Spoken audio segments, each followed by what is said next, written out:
உன்மடியில் நான் உறங்க கண்ணீரந்தும் தான் மயங்க என்ன தவம் செய்தேனோ என்னவென்று சொல்வேனோ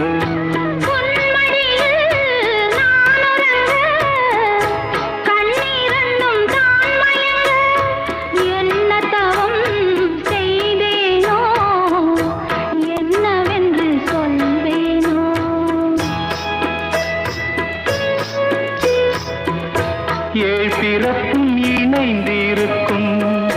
சொந்தம் இந்த சொந்தமம்மா வாழ்விருக்கும் நாள் வரைக்கும் தஞ்சமுந்தன் நெஞ்சமம்மா